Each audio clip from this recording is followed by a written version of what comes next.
All right, our first speaker this morning, and it's a bit of an irony actually that after we've had all these forums, we have them quite regularly every 2 or 3 months, that we go right to the top. We're going to actually ask Sandra, who's our General Manager of CHDC, to address us this morning, and I think she's going to give some time for Craig this morning as well. Some very important announcements, so ladies and gentlemen, would you please welcome Sandra Hobbs.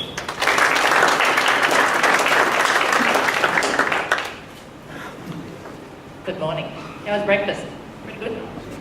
And Collis Catering, one of our local businesses, we've definitely, Brian, thank you for the breakfast this morning. Even in adversity of no gas, managed to put a hot breakfast on the table, so that was great.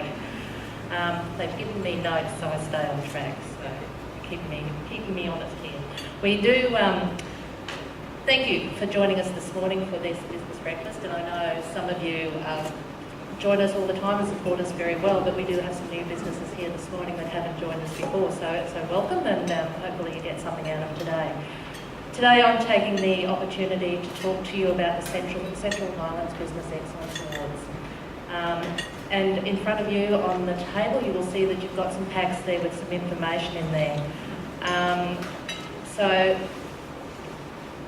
this work? So, what we have in those packs, these packs here that you'll see, in those packs there's some call for nomination forms, some partners, prospectus and some posters. But I'm going to go through and just talk to you, tell you about what the awards are about this morning before we go on to launch them. So when we, at CHDC, when we decided to look at the opportunity of business awards in this region, we identified that we have a large number of businesses here. I think we've got in excess of 7,000 ABNs registered in this region. So we wanted to celebrate what was provided in this region and how people can do business in this region. And we do have some outstanding businesses who are passionate about what they do, and we'd like to celebrate what that means to us and talk about the diversity of what those dedicated business people do.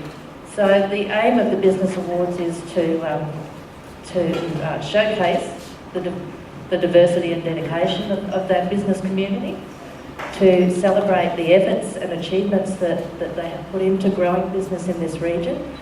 And the businesses do experience periods of change across the region, and at the moment there's some challenges going on. So this is a good time to recognise that businesses are growing, we have opportunity, and we want to work in conjunction with those businesses to promote that. So promote the practice that those businesses have and the planning and strategies that they are putting in place to grow those business opportunities. So it's not just us doing this, we're actually working in partnership with a range of representatives from all sectors, so from business, industry, rural, resource sector, and they're giving us some guidance about what they feel are the priorities for business in this region and how we actually deliver the inaugural Central Highlands Business Excellence Awards. So these are the members of the steering committee that have worked with us in planning and developing these awards, and some of those steering committee members are here today. So those who are here, would you like to put your hands up and just let people know who you are? So if you are wanting to make some comments or have some suggestions about how we might make this event work for you, then please take the opportunity to talk to those steering committee members, and we'll take all of that on board and hopefully present the best opportunity we can for you. So the award categories you will see in the nominations form. We have just to go through those, the Tourism and Hospitality Award. Then we have the Oz Industry Manufacturing and Industry Sector Award, Central Highlands Auto Rural Operations and Service Award, the Retail Services Sector Award, Lifestyle Sector Services Sector Award, Solaris Professional Services Sector Award, the Convergenius Training, Knowledge and Development Sector Award. You'll hear from Liam shortly in relation to how we can help people with that one as well. The Young Business Owner, Operator of the Year Award, Startup Business of the Year Award. So that's for those businesses that have been operating for less than 24 months. The People's Choice for Customer Service or Customer Relations Award, and the Central Highlands Development Corporation Business of the Year Award.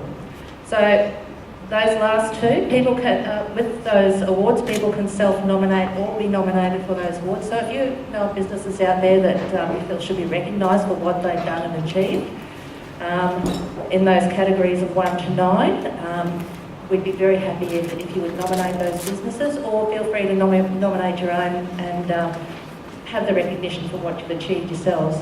Category 10, People's Choice for Customer Service or Customer Relations Award, will be a public-driven award, and businesses can't self-nominate for that one. What we're asking is for the customers you support and who support you, that they nominate you for that award, and it's part of the recognition for the service you supply. So there will be the opportunity for voting on that one in the public.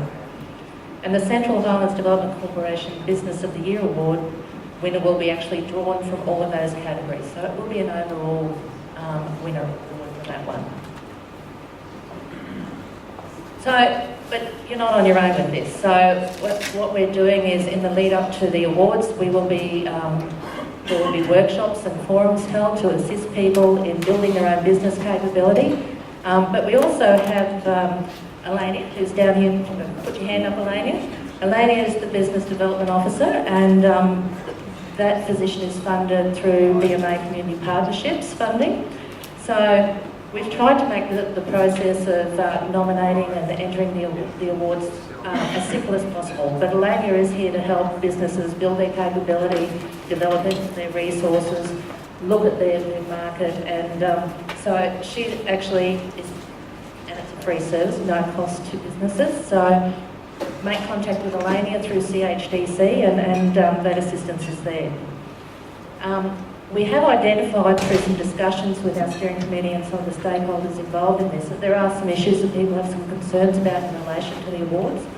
One of those is around sharing their financial statements and information with the judges and some of the people on the committee. We're not asking for that. If you do make the finals, all we're asking for is some sort of statement from your accountant to identify that you're a viable business. So we don't want to be giving an award and then the business not being a success in the short term afterwards. So that's to allay concerns that half the country is going to see your figures. They won't be. Also, in relation to the judging, we have judges from outside of the region. So that's to remain neutral in terms of the judging. There won't be any favouritism shown. So these judges will be looking at the nominations and there'll be a process of going through that as well.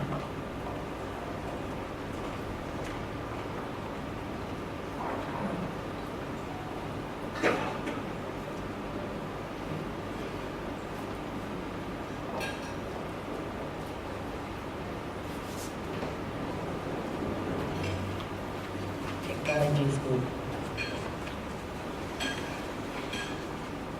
Anyway, the next slide is about the dates. So there's some key dates that we're looking at. So that nominations will open as of today. And nomination forms are in your pack, but there is an online nomination process. So we do actually also have a new live website as of Thursday night. So the nominations will be online, and that's the process. So as of today, feel free to start nominating. The nominations will then close on Friday the 21st of June. And there's a process that we're going through there, so that information is on the nomination forms as well. But the big thing is that we actually culminated in an awards gala dinner on the 25th of October. So that will be at the Town Hall, and that'll be the opportunity to celebrate, have some fun, get together and support other businesses and that you work with, people you work with in the region. So tickets will be available from the 1st of June, and we're just finalising the guest speaker for that, so we'll be announcing that on the 1st of June as well as to who the speaker will be that's coming along.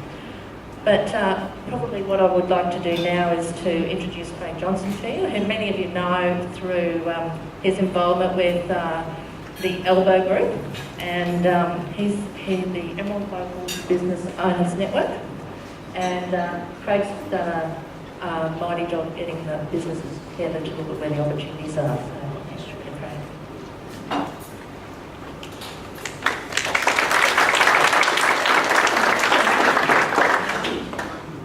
Thank you, Sandra.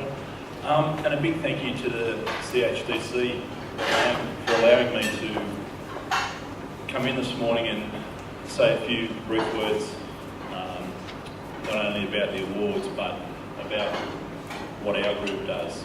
I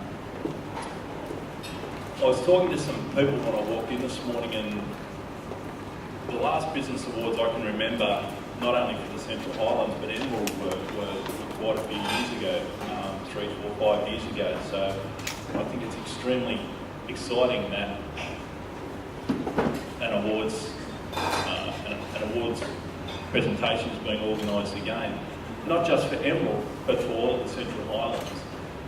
Now, my experience with the group that we've started is only in Emerald, so I can't talk for the rest of the Central Highlands, but having a look around this morning, I can see that there are people from all over the Central Highlands and from lots of different businesses, from retail, hospitality, big business, small business. And I think it's great. I think it's testimony to what the CHD's put together to show the Central Highlands what local business and businesses in the Highlands can achieve. Our business was born out of what I thought was a need. Just to go back to basics, just to go back to for business owners to sit down and maybe have a beer in the afternoon and just talk.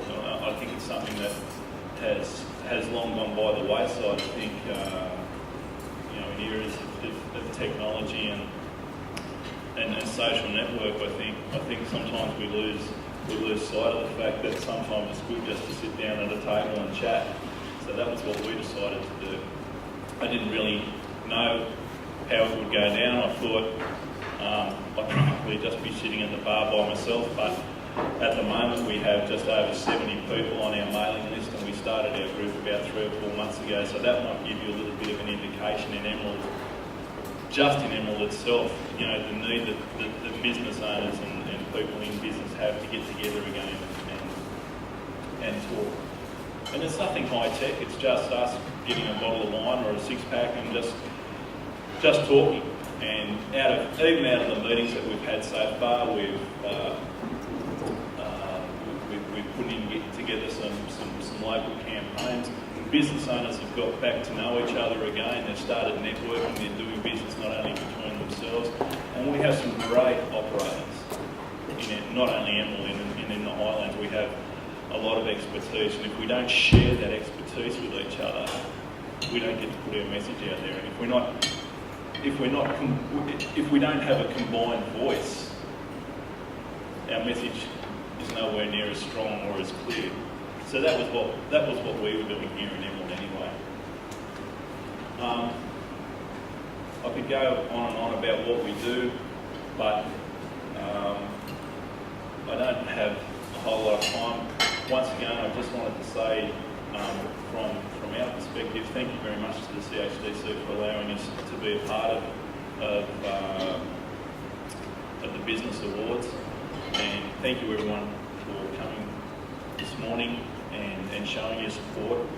And I hope it's the start of something that continues for many, many years to come. So once again, thank you very much.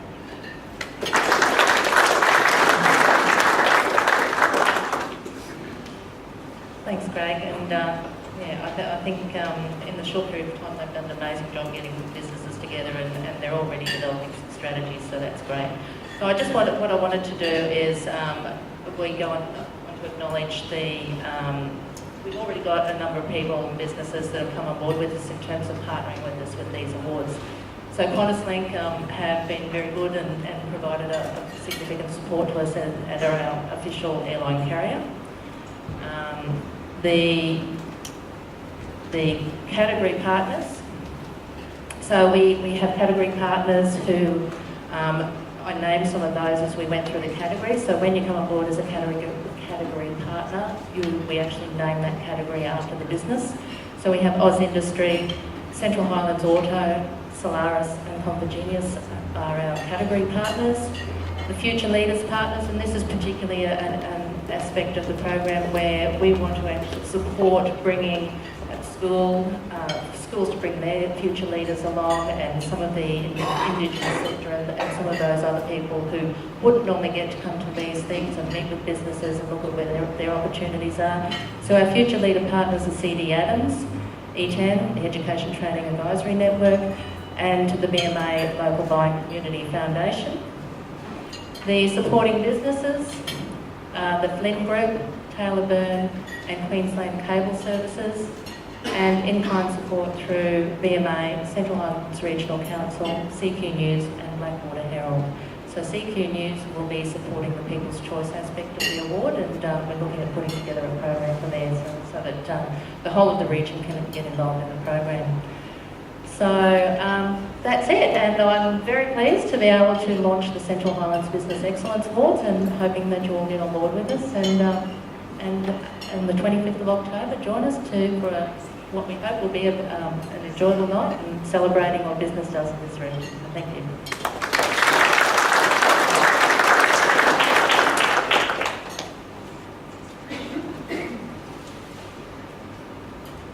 Thank you, Sandra. Now, Liana, will we be manually indicating that we're changing slides, or will we be right? Beautiful. Thank you very much. And thank you very much to Sandra for announcing those awards. That's a very, very professional package here you've seen in front of you. Obviously, the media now around that will be going forward, will be quite significant in the local paper, as you heard Sandra say.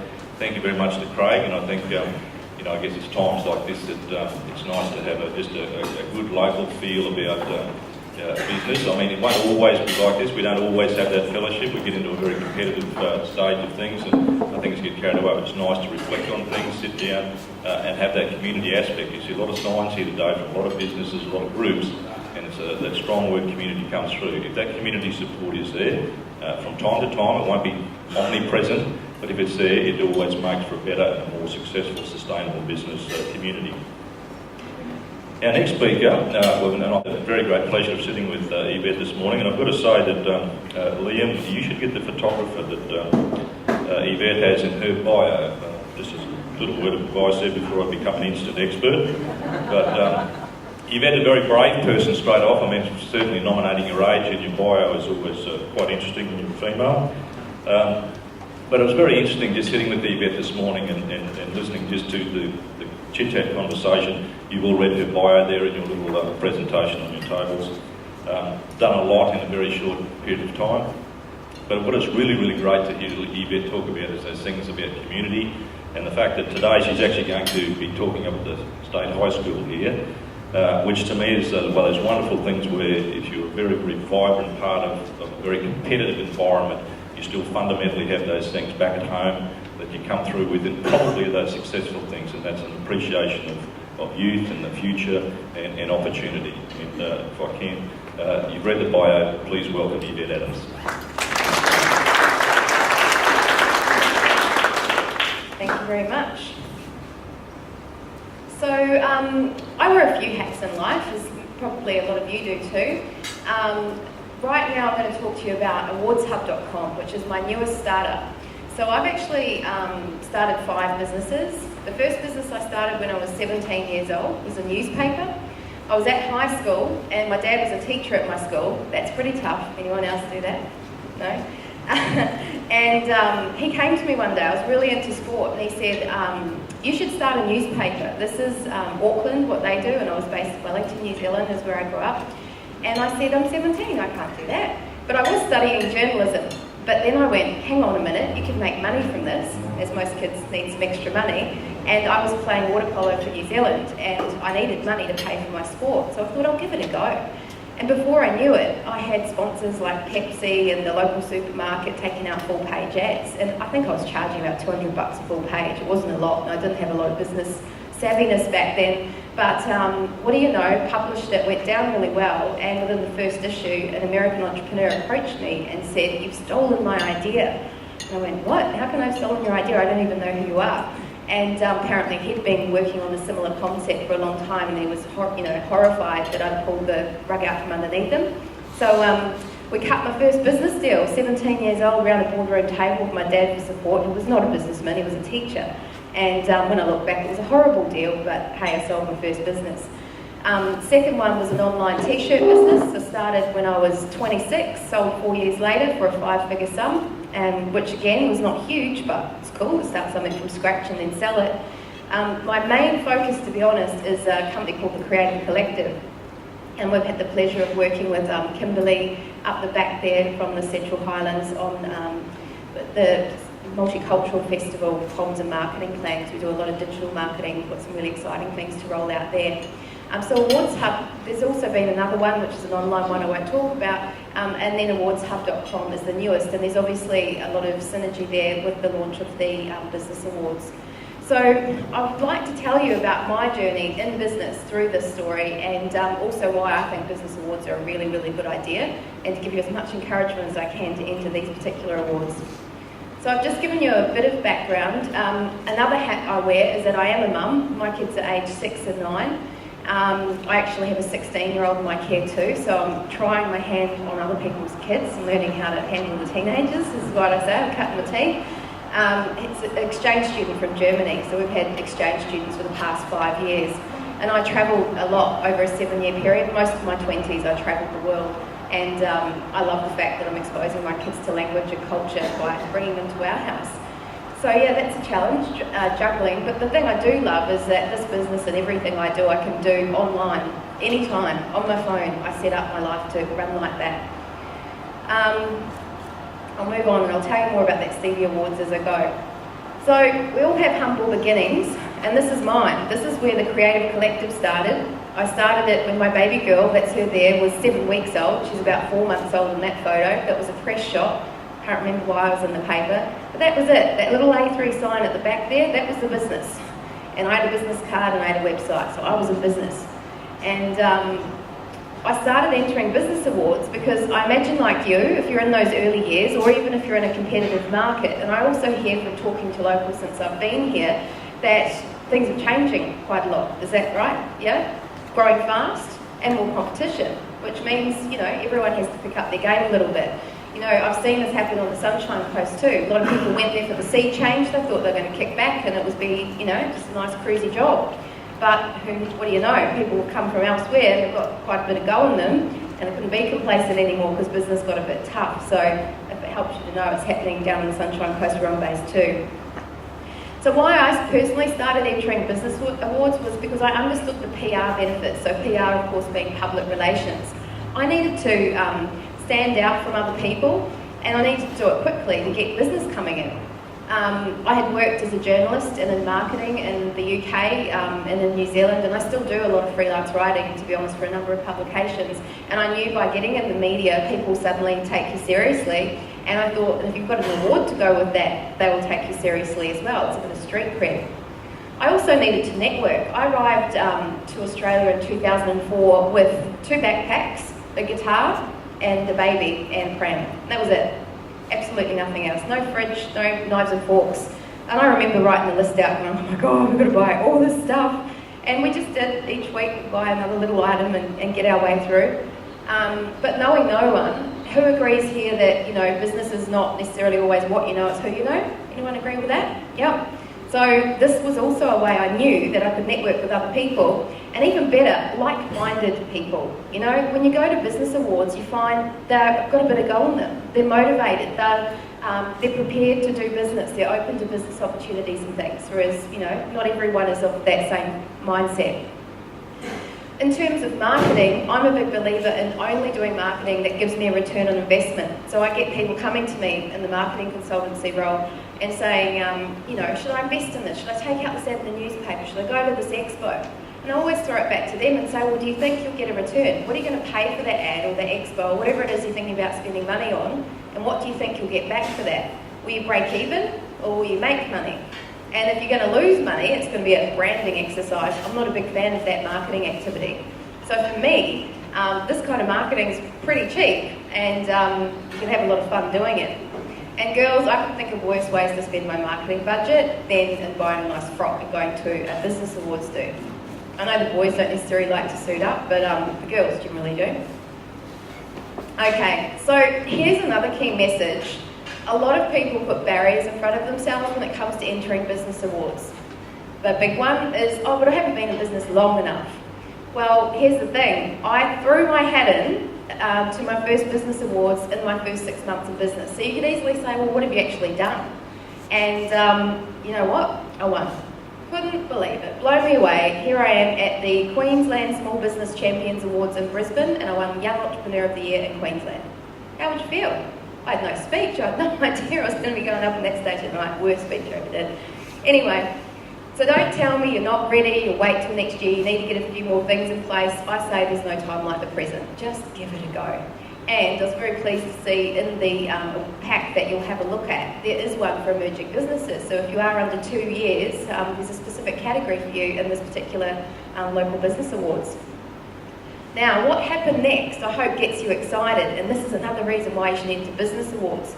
So some awards, yes, you can go in and you get a handshake, get a certificate, and that's very nice. But I've had some pretty incredible things happen to me post-business awards. Of this particular one, the Queensland one, I got an email and it said, would you like to appear on a TV show? And it was one of those emails that you almost overlook. Who gets lots of emails here? And you're going through going, yes, yes, yes, and I went, hang on a minute, you know, I was about to hit delete with that one as well. This is good, this is a good thing. So I said yes, and if you go onto my YouTube channel, that's me featuring on a show they did called Business Sense. It was around a few years ago. They played it on Win TV, Channel 9. Qantas were a sponsor, so it was on their in-flight TV. I had bunches of friends going, I was just on the flight, I saw you on TV. And then on Vodafone's website. So how's that for exposure? And it filmed in, I think, October. And come to January, I was sort of, you know, when you're just coming back off the back of a holiday in January and you're just easing into it, and it's all a bit of a shock to the system. The phone was going bananas and going, what's going on? And then I started asking people, how did you hear about me? Oh, I saw you on the television. I went, right, they've aired it. So things really kicked off from that. And then the other thing to note is sometimes you can enter business awards and you think, oh, well, it's all going to happen for me now. I'm like royalty, I've won this award.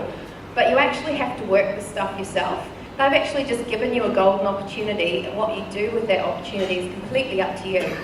So in all cases, so take the Queensland Small Business Awards, I understood the power of having a press release ready to go, and I issued that press release myself. Yes, you know, the organisers or sponsors may well put out a press release, but they love hearing it from you and your angle and what it meant to you as well, and then you've given them their details. And you know what you can do? You can start to position as the obvious expert in something. So by sending them that press release, they went, young entrepreneur. And not only did I get a feature, you know, of the awards, they've got it on file. And every time they wanted to ask a young entrepreneur something, they pulled out that file and they gave me a call. Awesome position to be in. I entered the same awards in my second year in business, and I entered a different category, and I won again. I couldn't believe it again. I'm thinking I was lucky enough last year. I don't think I'll be this lucky this year, and I was. So that's a picture of me in the local paper. They're quite nice little trophies they gave out too. So then I thought, well, if I'm doing it right locally here in Queensland, why don't I go to the top? Because I thought I can go this the long, slow way and sort of build my way up. I often talk about the ripple in the pond effect. You heard that one? You start local and then you can go regional, then national and international. And I went, no, I'm an ambitious woman, I'm going straight to the top. And I threw my hat in the International Business Awards, and they're called the Stevie Awards. And so, what do you know? I was a finalist. And off to New York I went. 2008, the exchange rate was horrible, 56 cents to the dollar.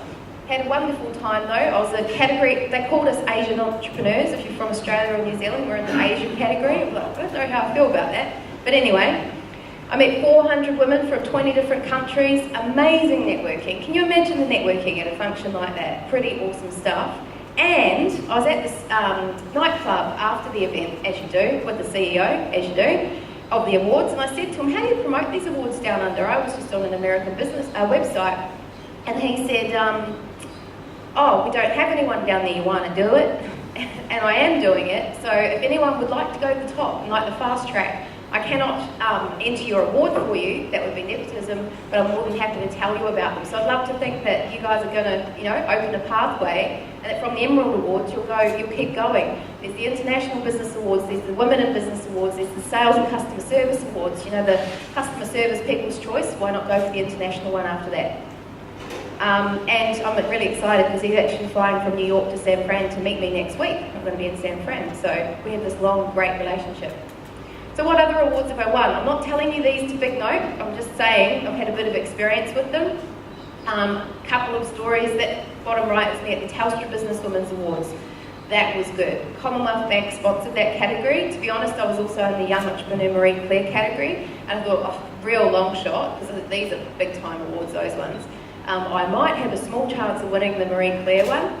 I didn't win that one, it's a bit like, and then, but I got called up for the Business Owner Award. So against everyone my age, you know, not only my age, but older. And then that was a cash prize, so cash is always good in business, right? But not only that, since then, it's not just been the handshake and certificate. I've had 3-day retreats to Byron, who would like one of those, all expenses paid. I'm off to Silicon Valley tomorrow, and that's not all expenses paid, it's a self-funded trip. But the fact is they've created an agenda. I'm going to Facebook, I'm going to LinkedIn, Eventbrite, all the big companies over there. It's the tech capital of the world, and they've arranged all those, you know, networking. So I'm a very, very lucky girl. I've got to see Richard Branson speak yesterday in Brisbane. They paid for that. It was a $300, you know, hottest ticket in town type thing. And this is 3 years on. They're still going, you want to do this? I'm going, hell yes, book me in. Oh, the Women in IT one last year, just a quick story on that. I'm really short on time though, so I should rush through. I won that, and the prize was, apart from some cash, an instant board of advisors. Who would like a board of advisors for their business? Would that be helpful? Yeah? It's pretty useful. I got meeting them. One's the CIO of Queensland Government. And the other guy, I said, who are you? He said, I'm Glenn. I'm from Google. I'm like, oh, same thing, you know, that they're our mecca, pretty useful people to know, and they've certainly opened up some awesome networks for me. I've also won a lot of awards for other people. You know, which one? The bottom one, National Travel Industry Awards, Harvey World Travel Noosa. They've been going for that award for 7 years, never won it. Week before the awards, they were pulling their hair out and going, they rang us, never had anything to do with them. Yvette, we've tried for this award, we really want it real bad. We just don't know what we're doing wrong, could you do it? And I had to charge them extra because it was such a short lead-in, but you know what, we pulled it off. And that did all sorts of great things for their business, and it was worth every cent for them. The one above it, that was actually my sister-in-law, and she was shocking, and she had to do a presentation, so we coached her on how to deliver a good presentation, because it wasn't just submit an entry, it was stand up and tell the judges why you're awesome. And then the practice run, I'll never forget, she's like doing these things, and I'm like, Beck, what are you doing? Are they lunges? You don't do lunges in front of the judges. And she's going, okay, all right, okay. I had to do a lot of coaching. So there we go, lots of awards. But isn't it cheating to help other people? Does anyone think that when they see that list? And I'm not suggesting I do your awards because, you know, these guys are going to do a lot of help. I wanted to remind you that lots of politicians don't write their speeches, CEOs don't write their own, you know, press releases and things. People make them look good, and that's basically what we do with Awards Hub. But we do make sure you have an active interest, and you have to approve everything, and you have to say that that sounds like something I'd say, and I can back that in an interview, or else it shouldn't be submitted. There's so many benefits of entering business awards. I've alluded to a few. Look, increasing staff morale. It's always hard if you've got a team keeping them up. It's really awesome though to get them at an awards night, even if you're just a finalist, even if you just go along just to see what everyone else is doing, to have a night out and hang out and have a wine and reflect on how business is going. And some great ideas can come over a table at a business awards with a bit of wine and beer involved, let me tell you. You can promote your cause or charity if you're into that. I've met amazing women through Telstra Businesswomen's Awards, Bravehearts, the Hunger Project, and so many other incredible women doing great things with the exposure they've had to that.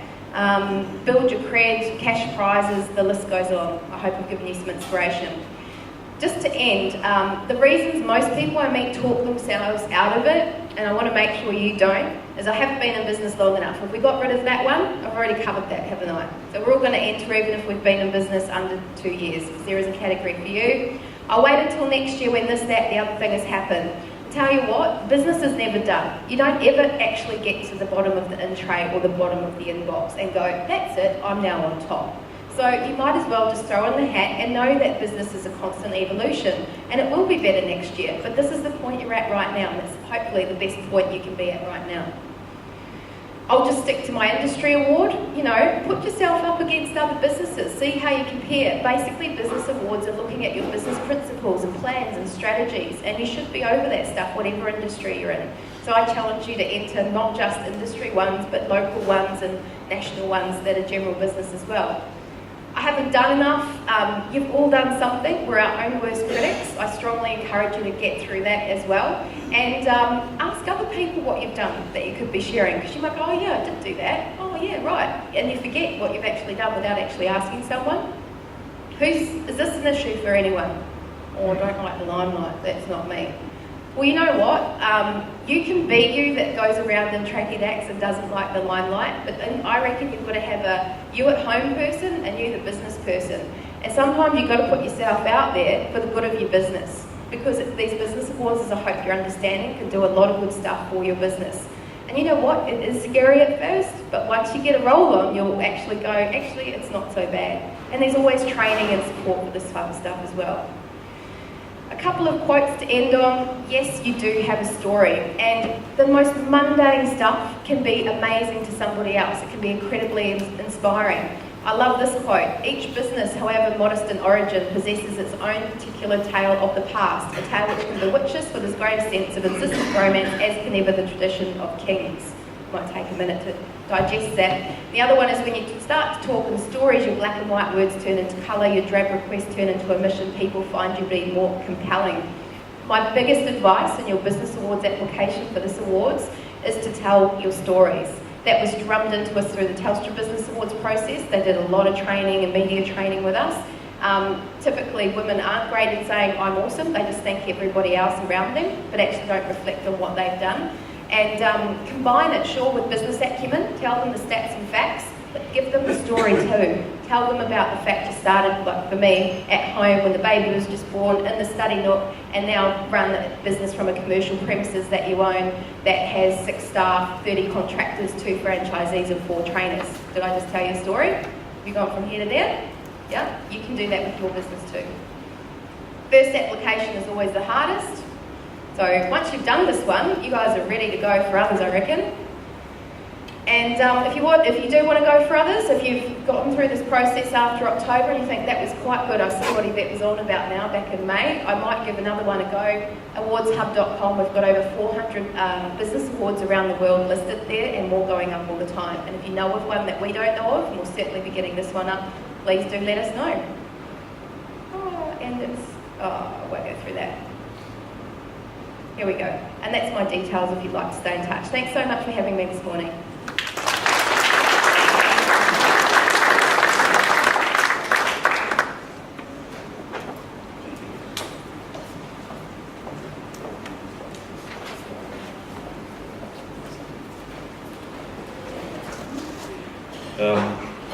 I've never had the experience of having a small heart condition in the morning, but I reckon if you had one now, you'd be racing pretty well.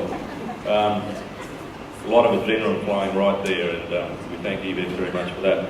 I guess lots of things running around in your mind. If you have those, just hold them till the end or jot them down, because we'll come to that. Obviously, the opportunity, as Yvette was talking about, with that networking opportunity she had in New York. You know, networking is the key. Yvette's here this morning. If you want to be totally infected with that enthusiasm, I suggest you make yourself available to Yvette. She'll be around here for a while. She'll be here today and certainly with the CHDC. There was a theme there about alcohol and nightclubs that sort of certainly resonated with probably a fair few of us, and see, Mum, you were wrong. I did actually do those things for a reason. But obviously there are opportunities at nightclubs, so, and it's all about business. So. Our second speaker today, Liam Stitt, has been very, very kind. His company has offered us our Lucky Door Prize this morning on Genius. You've seen Liam's bio pic there on your presentation there this morning. Obviously, a lot of interest, a lot about business. I'll let Liam tell you that story. Could you please welcome Liam Stitt?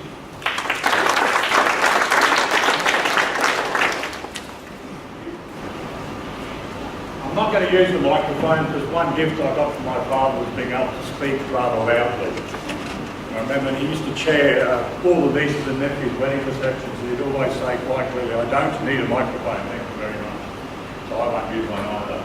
But this morning we're going to talk about thinking outside the square and how you can think about your business differently. And I suppose for square business, you think of Foursquare, which ran a retail chain years ago and served us all well. But did they innovate in their business? Still around as powerful as they used to be? Maybe not. So it's about thinking differently, and innovating, and you can see a bit about me there. But in terms of the awards, I do want to make a comment. I turned 50 last year, and at my 50th birthday, the University of Queensland came out and awarded me an industry fellowship. That was the most amazing night of my career, where I was awarded something that I didn't have to apply for, but I was recognised for my efforts. So when you do get recognised for your efforts in an award environment, it's something that you'll take away for a long, long time, and it actually motivated me to go on and want to do more. So I encourage the application for awards for you, for your business, to get the recognition that you justly deserve. Because in business we do fail to stop at times and think about where we're at, where we've come from and where we're going. So innovation, what does innovation mean to you? I used to think innovation was something that you've got to create a groundbreaking product, be the first to market with something, and be out there saying, look at me, I am so good, I've invented something. That's not innovation. Innovation is just thinking differently about your business and applying different techniques that may set you apart from your competitors. Innovation is encouraging your employees to be involved in your business. So innovation isn't something that's nebulous, or it's not an Einstein theory of relativity that's got to be created. Innovation is just thinking differently about your business. I chose an educational pathway. I'm not going straight to university. When I finished school, we're off a cane farm in Bundaberg, and I took a fitting and turning apprenticeship instead of going straight to uni. And I worked at Bundaberg Sugar. Then I put myself through college, did mechanical engineering, and later in life I went back and did a master's in management around change and innovation, because I wanted to understand what do businesses have to do to be truly innovative. Why do companies have to go through change programs? Why aren't they ahead of the pack on a consistent basis? And we did a lot of research over the few years that I was at university, and we found that truly innovative companies think externally about their business. They don't think internally. Traditional thinking in business is about, you've got to have a strategic plan, you've got to make sure we've got good leadership, the culture of the people right, and our structure and our policies, etc., etc. But the research we did, and we examined 50 companies, some desktop research, some real companies in Australia. I went and worked with the managing directors and did the research with. We found those that are truly innovative are driven by the external factors in their business. They're constantly reviewing the market, they're constantly reviewing technology, constantly reviewing regulatory changes, understanding environmental factors, and meeting the needs of the community in terms of environmental compliance. And they're leading the pack by thinking externally, and that's what thinking outside the square is. Think outside your business and bring those thinking and those thoughts back inside your business. Once you have them back inside your business, you must work with your people. It's not about springing a surprise on people and turning up on a Monday morning and saying, we're going to think differently and here's the answer. Because you need to take people on a journey of understanding, and it's all about making them enlightened, making them aware. And once they're enlightened and aware and they're understanding of what you're on about, they'll jump on the bus and go on that journey of change. And change management can be as simple as, if you read a newspaper or you spend time on the internet reading things and you find an article that's of interest, you go, oh, that's interesting, I'm going to do some more research. You find some more articles, or you might go and buy a magazine, and then you go and buy a book, and you learn a bit more about it. And in time, if you're passionate about it, you'll embrace that new thought that you had some weeks or months earlier, and you say, well, I'm now going to do something about that because it's motivating me to do something. That's change management. Change management isn't some theoretical approach to human resource management that all of a sudden when you sprinkle it across everyone in your business, you've got this new outcome. It's about enlightening people and making them aware there is a different way to do things. Where do you get all these new thinking and new thoughts from? I'll just put a list of things there that I have personally in the last few months have found for our clients, have used, have gone to networking meetings, involved in industry associations, and have garnered information from them which has helped me change my thinking, which has helped me help our clients to think a little bit differently. I suppose the one that I'm most proud of is the workplace planning example there. A few years ago we were doing some productivity studies for a mining house here in Queensland, because they weren't happy with the productivity rate in new construction projects. And we got quite a low number, 37% productive tool time of the construction outfit. They didn't want to believe it. We got knocked down a few times because they didn't want to believe our information. So I did some more research, and I found there's a group in Canada that had had a couple of years pre-start to us looking at how to improve productivity in construction projects. I found the guys that wrote the paper, found their contact details, Googled them, Skyped them. 3 weeks later I'm in Canada working with them. So if you're prepared to go and find something and find out who's been thinking about that for you and go and discuss things with them, and people will discuss things with you globally now, we're a global marketplace. We're doing some work in high-risk heat stress environments, and we wanted to understand how far can you push the human body in terms of extreme temperature and working to remove asbestos in an alumina refinery. And we found there's a guy in Belgium who's the world leader in this space, Professor Jacques Molquet, same thing. Found him, got his contact details, Googled him, and I said, I'm going to be in Europe in 3 months. He said, come and have breakfast with me. So I had breakfast with him. And if I hadn't sort of prepared to think differently, go and find some information, I would never have met these people. I've never done the work in Canada. So just think differently when there's a challenge facing you. Find out somebody that's already thinking in that space and contact them, because anyone in the world marketplace will talk to you. And that's a wonderful thing. So as you start to think differently about your business, one of the biggest bugbears I have in terms of the way businesses go about change is they traditionally would jump straight into what's known as the strategic planning or the business planning process. There's a couple of steps you should go through before you do that, and that is about scenarios. So what scenarios might play out that will impact on your business in the years to come? I was discussing with Lawrence, our managing director, who's at the table here, last night about what scenarios we could use as examples. We said, well, what about shale oil? If the shale oil and gas industry in the USA comes to fruition and they're predicted to be a net exporter, what might that do to our LNG industry that's just starting here in Queensland? It may be the shortest cycle of an industry sector ever if the oil and gas industry is totally successful in America. The irony of that is the technology that's being developed to process the shale oil is happening in the plant in Gladstone. And they run it for a few days, do the proofing of the concept, the data goes back to America, they do the recalculations and make adjustments to the plant and run it again. So the proving of the processing technology is happening here in Queensland, which may ultimately be our biggest downfall, because America's forecast to be a net exporter of oil and gas if the shale oil industry comes to fruition. So think about that as a scenario and what the impacts of that might be. So start doing some scenarios. Your business may look like if certain conditions are met, and then in doing that you'll actually develop quite a flexible approach to planning in your business, and you'll plan in a different way. So once you've done the scenarios, thought differently about your business, you're then ready to get into the strategic planning process. And scenario planning isn't overly onerous. It's a 6-step process.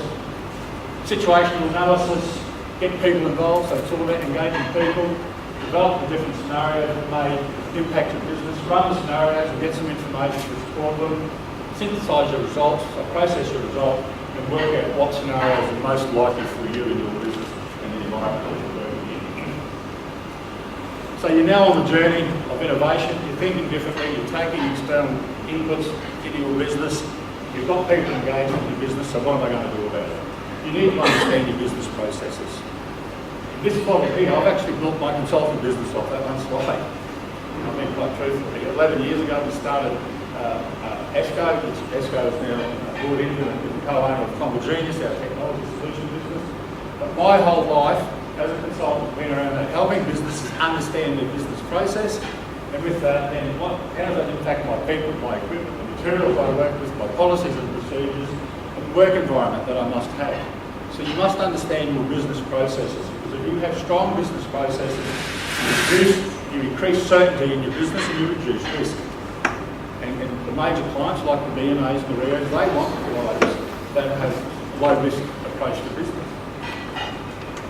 As you start to understand your processes, you can see how it all cascades all the way down to the people that work in my business, the tasks they do, how I train them. So ultimately, the business processes must be structured in such a way that you understand the work that people do in your business and how they do that work.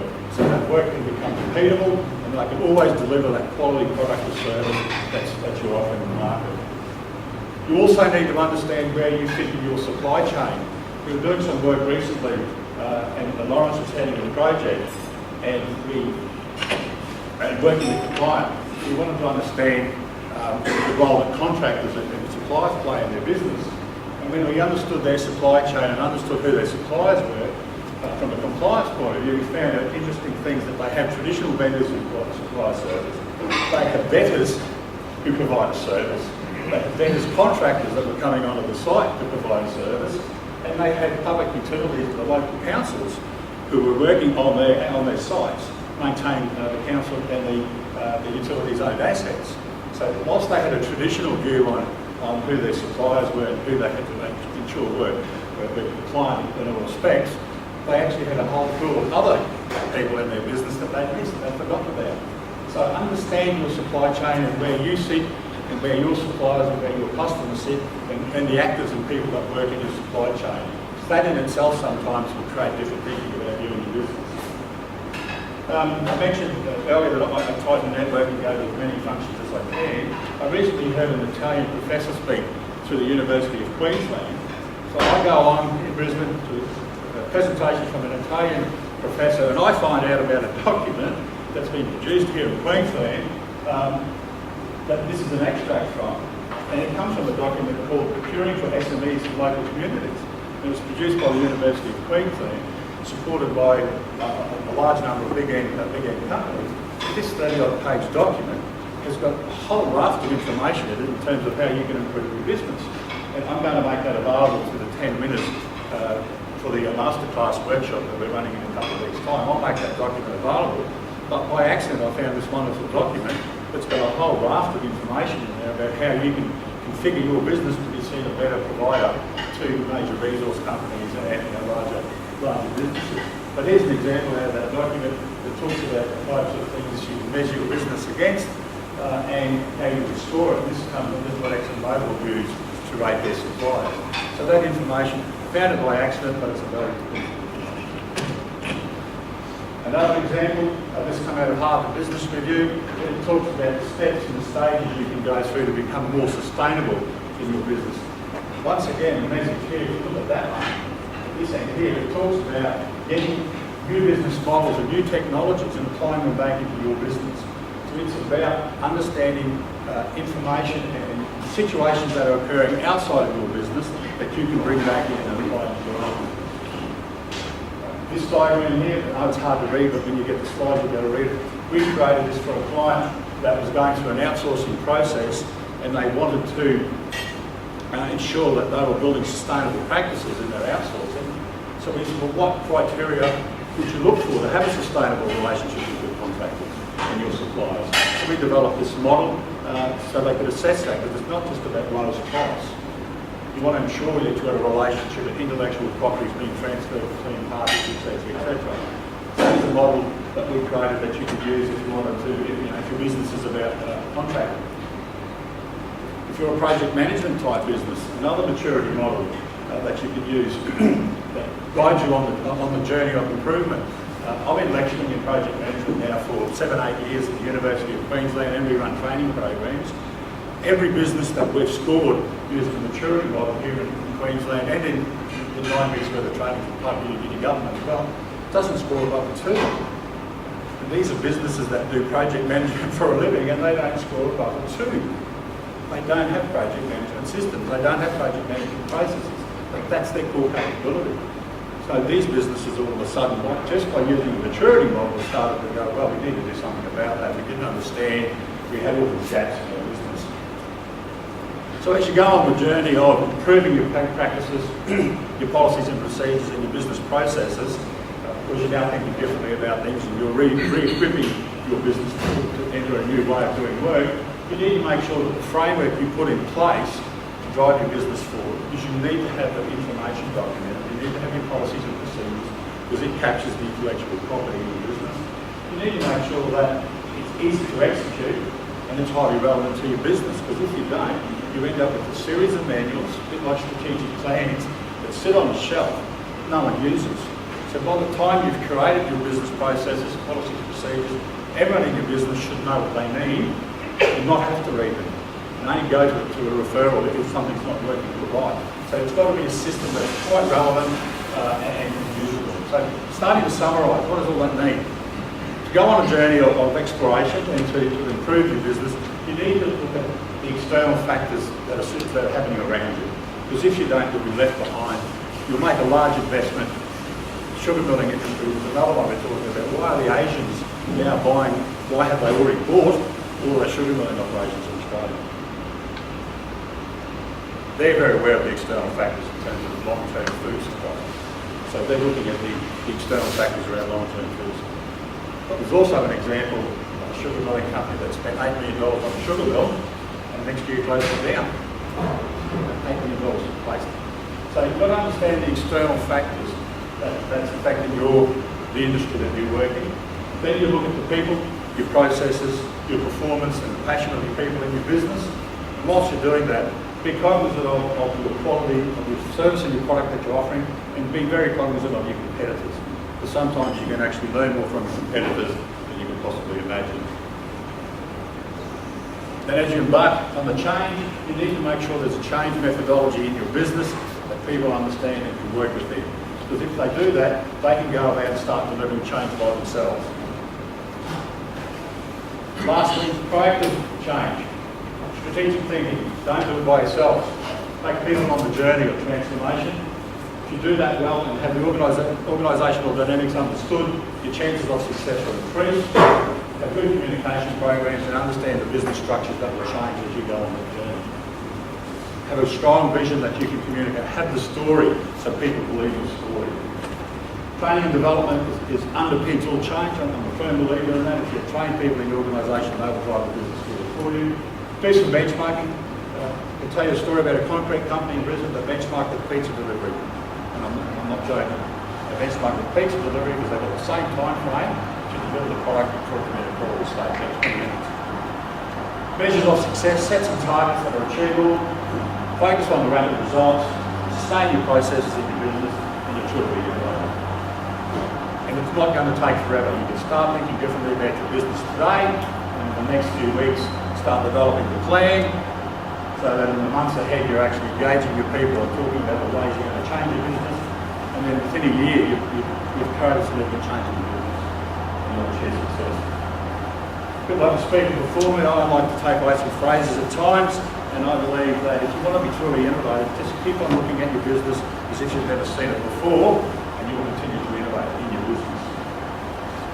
We have a series of products and services I won't bore you with, and be involved in a network of some kind. That's our network that we're involved with, and we take information from them and constantly review ourselves and take ourselves forward. Thank you very much.